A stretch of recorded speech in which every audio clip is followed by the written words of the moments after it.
Merhaba arkadaşlar, Ören Hanım YouTube kanalıma hoş geldiniz. Bugün size çeyizleri, bayan yeleklerine en çok yakışan, en çok sipariş alan modellerden bir tanesini yapacağım. İsmi baklavalı bağlama modeli arkadaşlar. İstek üzerine yapacağım. Daha önce yapmamışım. Daha öncesinde baklavalı burgu modelini yapmıştık. Baklavalı fıstık modelini yapmıştık. Bugün de baklavalı bağlama modeli olacak. Bu içlerinden en kolay arkadaşlar. En kolayı, en çabuk ilerleyen modeli. Böyle kafanızda hemen yatacak. Çok kolay, çok pratik, çabuk ilerliyor. İp olarak şöyle sizinle birlikte 100 gram 340 metrelik iple öreceğim arkadaşlar. 3 numara şiş kullanacağım. Ayrıyeten de büyük parçada angora iple deneyeceğim fikir olsun diye. Modelimizden bahsedeyim. Modelimiz 17, her desen 17 ilmekten oluşuyor.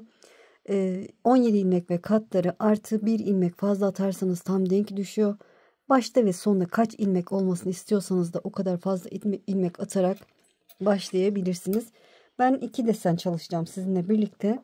2 desen için 39 ilmek atarak başlayacağım.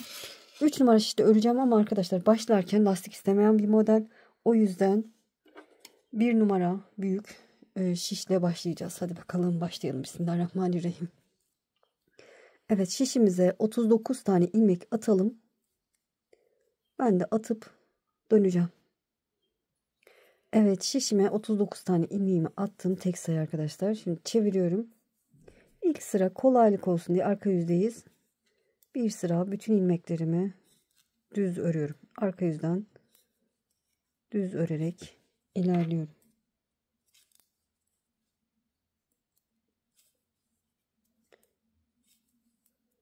Evet, sırayı tamamlayalım. Evet, düz örerek sırayı tamamladım. Çevirdim, ön yüzdeyim. Ön yüzde bir sıra haroşa görüntüsü oldu. Haroşaları ben ön yüzden de düz, arka yüzden de düz olarak örüyorum. Baklava desenlerimiz haroşa olacak. O yüzden haroşa ya düz demeyeceğim arkadaşlar. Haroşa diyeceğim çünkü haroşayı ters örenler var. Evet, birinci sıradayım arkadaşlar. İlk kenar ilmeğimi örmeden aldım. Kenar ilmekten sonra 2 ilmek haroşa örüyorum. Kenar ilmekten sonra 2 ilmek haroşa ördüm, bir doladım. Bir tane düz örüyorum. 2 tane ters. 1 2 2 tane düz. 1 2 2 tane ters. 1 2 2 düz. 2 ters. 2 düz. 2 ters.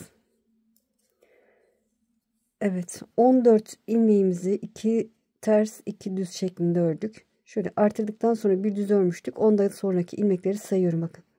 2 4 6 8 10 12 14. Tersle bitirdik. 2 tersle başladık düzden sonra 2 düz 2 ters 2 düz 2 ters 2 düz 2 ters olarak devam ettik. Şimdi bir düz örüyorum. Düzle başladık, düzle bitirmiş olduk. Bir doladım. Bir tane haroşa ördüm. Bir doladım. Şimdi ikinci desene geçiyorum. Bir tane düz. Bir düzden sonra 14 ilmeğimi 2 ters 2 düz şeklinde öreceğim. İlk ikisi ters. 2 düz. 2 ters. 2 düz. 2 ters. 2 düz. 2 ters. Evet, yine de sayalım arkadaşlar, saymadık ama şöyle son artırmadan sonra bir düz örmüştük, ondan sonra 2 tersle başlamıştık. Şöyle çıktı.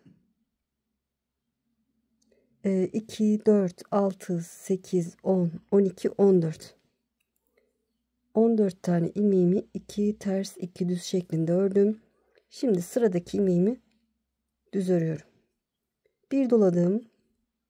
2 ilmek haroşa örüyorum. Son kenar ilmeğimi de düz örüp modelimin birinci sırasını tamamlamış oldum. Evet, çevirdim. Arka yüzde ikinci sıradayım. Arka yüzde hiçbir işlem yok. Tersi ters, düz düz öreceğiz. Haroşaları haroşa öreceğiz. İlk kenar ilmeğimi örmeden aldım. Buradan 2 ilmek haroşam var. Onları haroşa örüyorum. Artırma ilmeğimde, yani artırdığım ilmek de haroşaya dönüyor. O yüzden onu da haroşa olarak örüyorum. Karşında bir ters ilmeğim var. Ters örüyorum. 2 düz ilmeğim var. 2 düz örüyorum. 2 düz 2 ters şeklinde ilerliyorum. Tersleri ters, düzleri düz. 2 ters, 2 düz, 2 ters, 2 düz. Karşımda bir ters ilmeğim var. Ters örüyorum. Bir artırdığım ilmek var. Onu haroşa ördüm. Ortadaki ilmeğim haroşa. Artırdığım ilmek haroşa. Bir ters ilmeğim var. Ters örüyorum. 2 düz, 2 ters, 2 düz, 2 ters. Evet, tersi ters, düz düz örerek ilerliyorum. 2 düz. Burada bir ters ilmeğim var. Ters örüyorum. Artırdığım ilmek haroşa. Kalan 2 ilmek haroşa. Son kenar ilmeğimi de düz örüp modelimin ikinci sırasını tamamlamış oldum. Çevirdim. Ön yüzde 3. sıradayım. İlk kenar ilmeğimi örmeden aldım. 2 ilmek haroşamı örüyorum. Bir alttaki artırdığım ilmek de haroşaya döndü. Onu da haroşa örüyorum. 4 ilmekten sonra, kenar ilmekten sonra 3 ilmek ördük. Bir doladık. Düz ilmeğin hemen öncesinde bir doladık. Bir düz ördüm. Sonra 2 ters 2 düz şeklinde ilerliyorum. Tersleri ters, düzleri düz örüyorum. 2 düz 2 ters, 2 düz 2 ters. Evet, 2 düz 2 ters. Bir düz. Bakın burada düz ilmekten sonra bir doladım. Ortada 3 ilmek haroşam var. Onları haroşa örüyorum. 1 2 3. Bir doladım, bir düz ördüm. Yine 2 ters 2 düz örerek ilerliyorum. 2 ters 2 düz, 2 ters 2 düz, 2 ters 2 düz, 2 ters. Burada bir düzüm var. Düz örüyorum. Düz ördükten sonra bir doladım. Haroşa örerek sırayı tamamlıyorum. Bu kenarlar düz gitsin diye yarım baklava deseni yaptık. Ortada tam baklava deseni olacak. Evet, 3. sırayı tamamladık. Çevirdim. Arka yüzden 4. sıradayım. Arka yüzde yine haroşalar haroşa. Düzler düz, tersler ters. İlk kenar ilmeğimi örmeden aldım. Haroşa örerek ilerliyorum. Kenar ilmekten sonra 1 2 3 4 tane haroşa ördüm. Ters ilmeğim var. Ters örüyorum. Düz ilmeklerimi düz örüyorum. 2 düz 2 ters örerek ilerliyorum.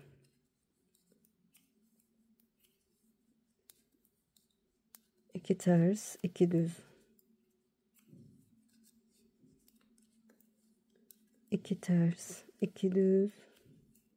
Burada bir ters ilmeğim var. Ters örüyorum. Artırdığım ilmeği gördüm. Onu haroşa örüyorum. Ortadaki 3 ilmeğimi de haroşa örüyorum. Diğer artırdığım ilmeği de haroşa örüyorum. Karşında bir ters ilmek var. Ters ördüm. 2 düz 2 ters. Evet, tersi ters düz düz örerek ilerliyorum.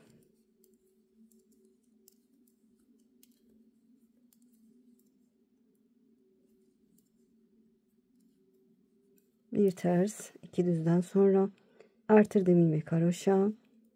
Kalan 3 ilmeğim de haroşa. Kenar ilmeğimi de düz örüp modelimin 4. sırasını tamamlamış oldum. Çevirdim. Ön yüzde 5. sıradayım.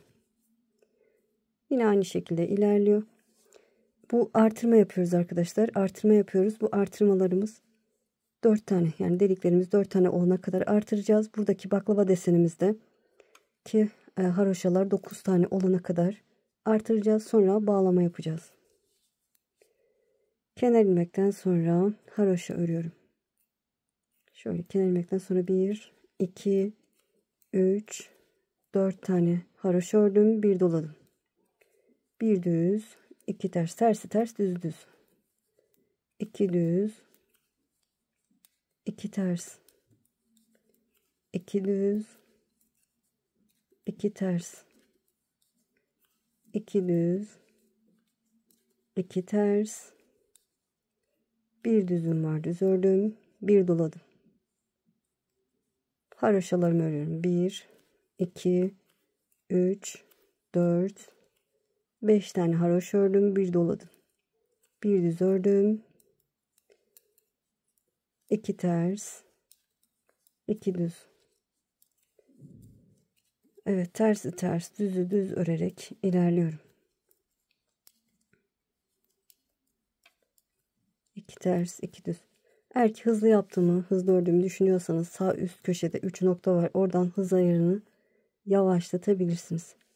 2 tersten sonra bir düz ördüm, bir doladım. Ve haroşa örerek sırayı tamamlıyorum. Kalan ilmeklerim. 5. sırayı ördük. Arka yüzde 6. sıradayız. Kenar ilmekten sonra haroşa örüyorum. 1, kenar ilmekten sonra 1, 2, 3, 4, 5 ilmek haroşa ördüm. Bir ters, tersi ters, düzü düz örüyorum. 2 düz, 2 ters, 2 düz, 2 ters, 2 düz, 2 ters, 2 düz. Burada bir ters ilmeğim var, ters örüyorum. Artırdığım ilmeği görünce haroşa örüyorum. 2, 3, 4, 5, 6, 7 ilmek haroşa. Bir ters, 2 düz. Artık bilirsiniz. Sırayı tamamlayalım. Evet, 6. sırayı tamamladım. Çevirdim. Ön yüzde 7. sıradayım. Mantık aynı arkadaşlar. Dediğim gibi bu ajurlar 4 tane olana kadar devam edeceğiz. Buradaki haroşalarımda 9 tane olana kadar bu şekilde devam edeceğiz. İlk ilmeğimi örmeden aldım. Haroşa örüyorum. Kenar ilmekten sonra 1, 2, 3, 4, 5 tane haroşa ördüm. Bir doladım. Bir düz ördüm. Tersi ters, düzü düz örerek ilerliyorum. 2 ters, 2 düz. 2 ters, 2 düz, 2 ters, 2 düz, 2 ters, bir düz, bir doladım. Haroşa örüyorum. Doladıktan sonra 1, 2, 3, 4, 5, 6, 7 haroşa ördüm. Bir doladım, bir düz ördüm. 2 ters, 2 düz, 2 ters, 2 düz, 2 ters, 2 düz, 2 ters, bir düz, bir düzden sonra bir doladım. Kalan ilmeklerimi haroşa örüp sırayı tamamlıyorum. 5 ilmek haroşadan sonra kenar ilmeğimi de ördüm. 7. sıramı tamamlamış oldum. Çevirdim. Arka yüzde 8. sıradayız. Yine tersi ters, düz düz haroşaları haroşa örüyoruz. Kenar ilmekten sonra haroşa örerek ilerliyorum. 2, 3, 4, 5. Artırdığım ilmeği de haroşa ördüm. Bir tersim var. Ters ördüm. Sonra 2 düz, 2 ters, 2 düz, 2 ters, 2 düz, 2 ters, 2 düz, bir tersim var, ters ördüm. Artırdığım ilmeği gördüm. Haroşa örüyorum. 1, 2, 3, 4, 5, 6, 7, 8, 9. Evet, artırdığımız ilmeklerimiz 9 tane oldu. Karşında bir tersim var. Ters örüyorum. Evet, 8. sıramızı tamamladım arkadaşlar. Artık bilirsiniz. Evet, 8. sıramı tamamladım. Çevirdim. Baklava desenimin yarısını yaptım arkadaşlar. Şöyle artarak devam ettik. Şimdi dediğim gibi baklava desenim, yani aradaki haroşalarım 9 tane oldu. 3, 6, 9 tane oldu. Başta da 2 ilmek fazladan bırakmıştık. Kenar ilmek, hatırlarsanız 2 ilmek fazla başta ve sonda atmıştık. Şöyle 3, 4, 5. O 2 ilmeği de sayarsak 7 tane ilmeğim oldu. Şimdi burada burgu yapacağız arkadaşlar. Ya burgu diyorum, pardon, bağlama yapacağız. Şöyle mantıken de şöyle sayarsınız arkadaşlar. Bakın buradaki ajurlar, delikler 1, 2, 3, 4 tane olduktan sonra, yani 9. sırada bağlama yapacağız. Ve artık bu artırdığımız ilmekleri de, bunlar da baklava deseni şeklini alsın diye eksilteceğiz. Başta ve sonda eksiltme yapacağız haroşalarımızı. Kenar ilmekten sonra haroşa örüyorum. Kenar ilmekten sonra 1, 2, 3, 4 ilmek ördüm. Son 2 haroşamın ikisini bir haroşa olarak ördüm. Artırma yapmıyorum artık. Sonra ikisini bir ördükten sonra bir düz, 2 ters örüyorum. Bağlama yapacağız. 3 ilmekten sonra şöyle ipim arkada sayıyorum arkadaşlar. 2, 4, 6, 8, 10. 10 ilmeğimizi bağlayacağız. Yani 3 ilmek kalasıya, şöyle bakın. Bir düz, 2 ters kalasıya şöyle buraya giriyorum. Düz ve ters ilmek arasına. 10 tane ilmeği içine alacak şekilde 2 ilmek arasına girdim. Buradan şişimle ilmek aldım. Bu ilmeği genişletip sol şişime bıraktım. Bu şekilde bağlayacağız. Biraz çektiriyorum arkadaşlar. Sonra artırma olmasın diye bu 2 ilmeği, alttaki düz ilmekle bu çıkardığım ilmeği ikisini bir düz olarak örüyorum. Yani yine ilmeklerimizi gördüğümüz gibi örüyoruz. 2 düz, 2 ters şeklinde. İkinci ilmeğimi de düz ördüm. Şimdi ters örüyorum. 2 tane ters, 2 tane düz, 2 tane ters, 2 tane düz. Evet. Bağlamamızı yaptık. Karşımda 2 ters ilmeğim var. Ters örüyorum. Bir düz ilmeğim var. Düz örüyorum. Baklava desenimizde 9 tane oldu artık.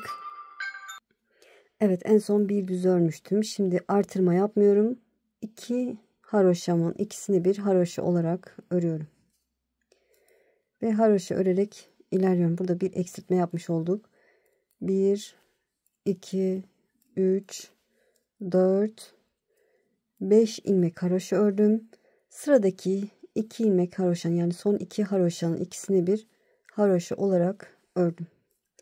Bir düz ilmeğim var. Düz ördüm. 2 tersimi ördüm. Evet, eksiltme yaptıktan sonra 3 ilmek ördük. Şimdi 10 ilmeğimizi yine bağlayacağız. Bakın 2, 4, 6, 8, 10. Düz ve ters arasına şöyle 2 ilmek arasına giriyorum. Şişimle ilmek alıyorum. Tığla da yapabilirsiniz ama şiş daha kolay oluyor. Şöyle sol şişime aktardım. Ve zaten sıradaki ilmeğim düzdü. İkisini bir düz olarak örüyorum. Şöyle biraz çektiriyorum. 2 düz, 2 ters. 2 düz, 2 ters. 2 düz. Evet, bağladığım ilmeklerim bitti. Karşımda 2 ters ilmeğim var. Ters örüyorum. Bir düz ilmeğim var. Düz ördüm. Burada yarım desen baklava desenim var. İlk 2 haroşa ilmeğimin ikisini bir örüyorum. Ve kalan ilmeklerimi haroşa örüp modelimin 9. sırasını tamamlamış oldum. Evet, gördüğünüz gibi çok hoş, çok güzel oldu. Çevirdim. Arka yüzde 10. sıradayız. Yine haroşalar, haroşa, tersler, ters, düzler, düz örülecek. Kenar ilmekten sonra haroşa örerek ilerliyorum. Haroşalarımı haroşa örüyorum. Evet, burada 3 6 ilmek haroşa ördük. Buradaki ters ilmeğimizi ters örüyoruz arkadaşlar. Tersle başlıyordu. Arka yüzden 2 düz, 2 ters, 2 düz, 2 ters, 2 düz, 2 ters, 2 düz. Burada bir ters ilmeğim var. Ters örüyorum. Haroşalarımı örüyorum. 1 2 3 4 5 6 7. Bir tersim var. Ters örüyorum. Sonra 2 düz 2 ters şeklinde ilerliyorum. Artık bilirsiniz, sırayı tamamlayalım. Evet, 10. sırayı arka yüzden tamamladım. Çevirdim. 11. sıradayım. Şimdi ne yapacağız arkadaşlar? Baklava desenimiz ilk önce açtık. İlmeklerimizi artırdık. 9 tane olana kadar artırdık. Şimdi bir tane kalana kadar eksilteceğiz. Hem başta hem sonda eksilteceğiz. Evet, kenar ilmeğimi örmeden aldım. Haroşa örüyorum. Kenar ilmekten sonra 1 2 3 ilmek haroşa ördüm. Yani son 2 haroşamın ikisini bir örüyorum. Karşımda düz ilmeğim var. Düz ördüm. Tersi ters, düzü düz örerek ilerliyorum. 2 ters, 2 düz, 2 ters, 2 düz, 2 ters, 2 düz, 2 ters, bir düz ilmeğim var. Düz örüyorum. Baklava desenimi eksiltiyorum. Yani ilk 2 ilmek haroşamın ikisini bir örüyorum.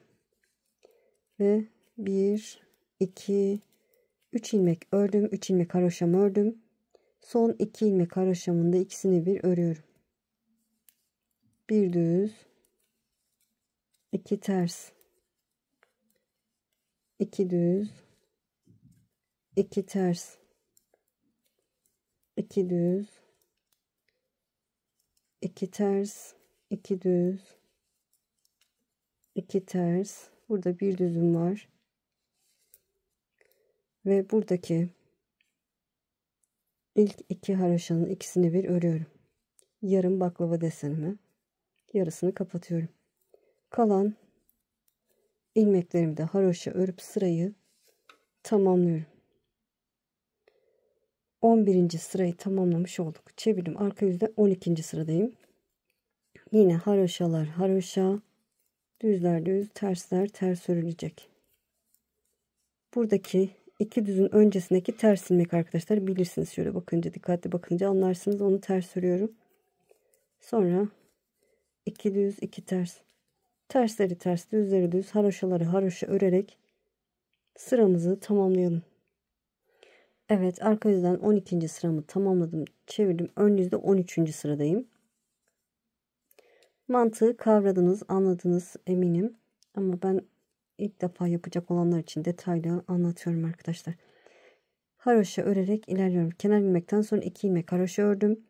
Son 2 ilmek haroşamın ikisini bir örüyorum. Bir düz, 2 ters, 2 düz, 2 ters, 2 düz, 2 ters, 2 düz, 2 ters, bir düz. Evet, baklava desenime geldim. İlk 2 haroşamın ikisini bir örüyorum. Bir haroşa ördüm ve 2 ilmek haroşam kaldı. O ikisini de birlikte ördüm. Bakın 3 ilmek haroşamız kaldı. Bir düz, 2 ters, 2 düz, 2 ters. Gördüğümüz gibi örüyoruz. 2 düz, 2 ters, 2 düz, 2 ters, bir düz ilmeğim var. Düz ördüm. Düz ilmekten sonra ilk 2 haroşanın ikisini bir örüyorum. Kalan ilmeklerimi haroşa örüp sırayı tamamlıyorum. 13. sırayı tamamladık. Çevirdim. Arka yüzde 14. sıradayım. Gördüğüm gibi örüyorum arkadaşlar. Haroşaları haroşa. Burada bir tersim var. Ters örüyorum. 2 düz 2 ters. Arka yüzden 14. sırayı örerek sırayı tamamlayalım arkadaşlar. Evet, arka yüzden 14. sırayı tamamladım. Çevirdim. Ön yüzde 15. sıradayım. İlk ilmeğimi örmeden aldım. 2 ilmek, pardon, 1 ilmek haroşamı ördüm. Kenar ilmekten sonra 1 ilmek haroşa ördüm. Burada 2 ilmeğim haroşam var. Onların ikisini bir örüyorum. Başlarken de burada hatırlarsanız 3 ilmekti. Şöyle ortada da 2 ilmeği eksiltirsek 1 ilmek kalacak bu sırada. Bir düzüm var, düz örüyorum. 2 ters, 2 düz, 2 ters,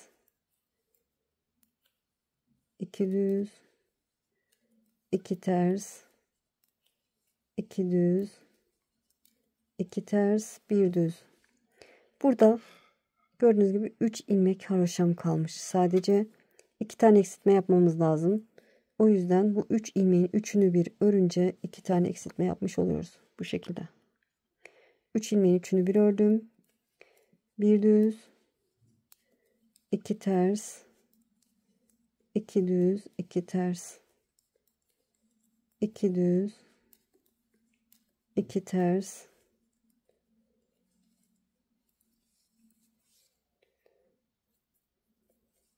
2 düz, 2 ters, 1 düz.